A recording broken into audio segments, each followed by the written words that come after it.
coup, c'est l'atelier de Master 1, deuxième semestre, encadré par Aurélie Husson et Mathieu Fuchs.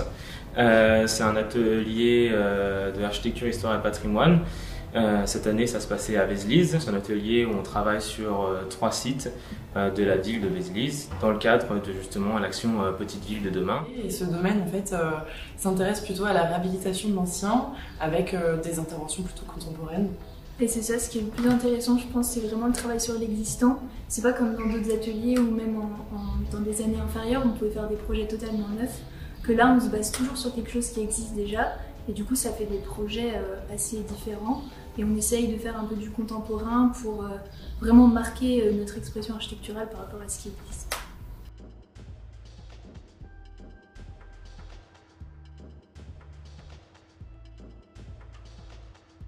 Alors d'abord, on est aussi venu ici, dans les Halles, pour une petite introduction par le maire et des élus qui nous ont présenté la programmation de Petite Ville de demain et présenté les différents sites où on peut intervenir.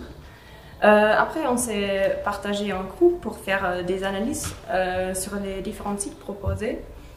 Et après, on est revenu sur site pour prendre des mesures et pour avoir un rencontre plus détaillée. Un peu faire l'état sanitaire de qu'est-ce qu'on a, qu'est-ce qu'on va pouvoir garder ou pas. Et après, il y a l'étape de la réflexion. Qu'est-ce qu'on va en faire du coup? Est-ce qu'il y a quelque chose à faire? Qu'est-ce qu'on peut, comment on peut intervenir pour rehausser le lieu, proposer une réponse qui va être pertinente et utile pour les habitants. Et du coup, en plus, dans les étapes du projet, il y a aussi toutes les étapes avec les entretiens avec les architectes ABF qui viennent en cours du coup à l'école, qui viennent nous aider un peu à être, on va dire, parfois plus logique aussi dans nos choix vis-à-vis du patrimoine et de la qualité du bâtiment. On a aussi l'intervention d'un ingénieur qui est venu 2 fois pour nous aider à être un peu plus carré et à voir si les structures qu'on envisage, si un peu ce qu'on dessine est réalisable. On fait toujours le projet de la même façon, pas beaucoup détaillé au début, surtout juste des programmes, des intentions. Et l'objectif sur la fin, c'est d'avoir le plus de détails possible, les matériaux qu'on utilise, d'où ils viennent, et puis ouais, faire le bâtiment vraiment dans des détails très précis. L'isolation, on coupe en fait dans le bâtiment pour voir le plus de détails possible. C'est vrai que l'atelier se décrit comme un projet architectural normal, classique, on va dire, comme en agence. On va un peu partir du plus gros puis aller jusqu'au plus petit dans le projet.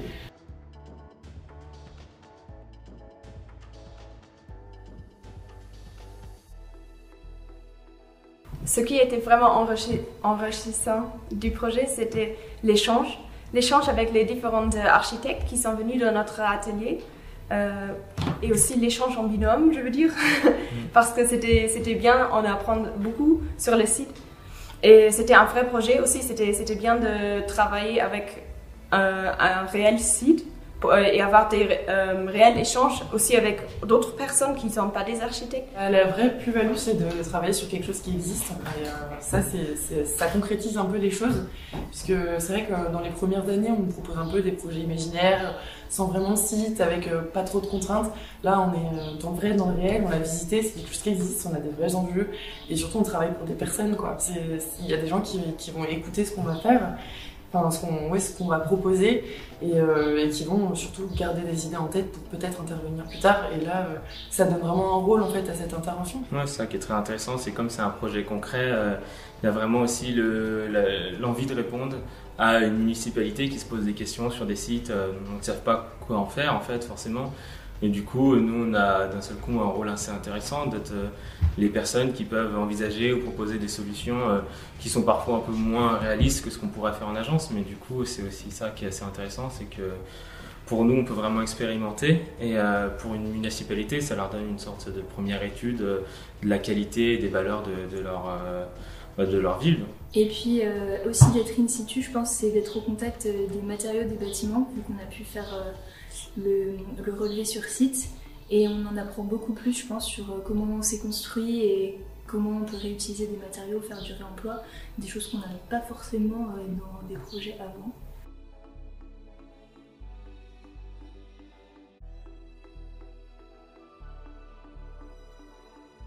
dans ces séances d'atelier, c'est vraiment plus une présentation de notre état d'avancement, une discussion autour de notre projet, de nos envies, de nos intentions, et les enseignants qui viennent un peu plus nous guider, qui viennent nous apporter aussi parfois des références pour avoir une meilleure idée de ce qu'on va réaliser. Là, c'était un peu vraiment au cas particulier.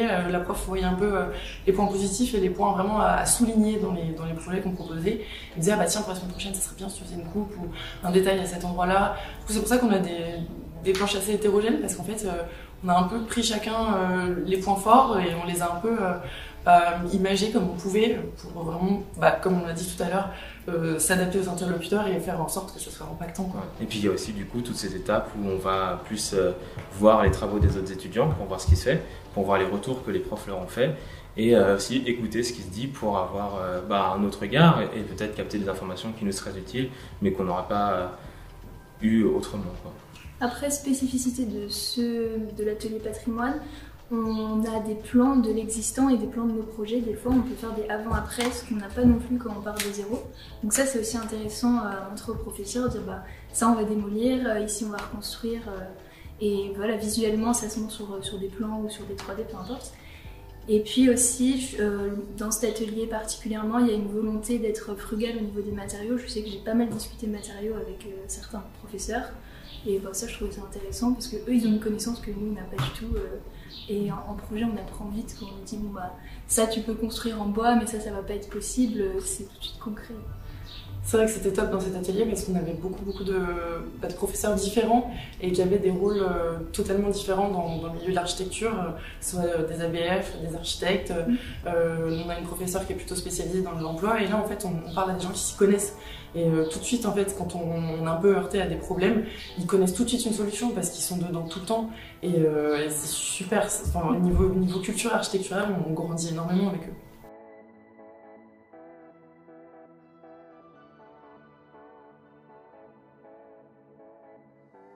Pour une soutenance qui est faite auprès d'une municipalité et des élus, c'est pas du tout la même manière de gérer qu'auprès d'un jury. On ne s'adresse pas qu'à des architectes, donc on va pas parler en montrant que des plans et en expliquant que ça. Il y a aussi un peu plus ce dialogue avec, par exemple, la maquette, essayer d'avoir des choses un peu plus imagées dans la manière de parler et de faire les choses. Ouais, on a vraiment dû faire des diaporamas adaptés pour les élus, qui étaient différents de ce qu'on montrait aux professeurs, avec plus de schémas explicatifs, vraiment pour qu'on comprenne les intentions du projet. C'est ça, on nous a beaucoup dit aussi en atelier de trouver des titres qui sont percutants, pas simplement coupe au 20e, il faut vraiment trouver des titres qui veulent dire quelque chose.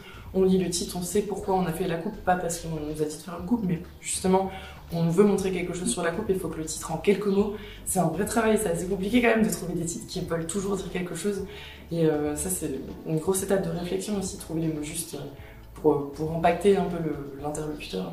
C'est pour ça que la première séance pour moi était ultra importante parce qu'ils nous ont vraiment fait un état des lieux de c'était quoi Vézelise, quels sont les enjeux de la ville, pourquoi on a une perte de vitesse sur le village et comment faire en sorte que ça redevienne attractif. Et le maire nous a clairement dit voilà, moi j'aimerais bien trouver ça, j'aimerais bien que vous fassiez ça.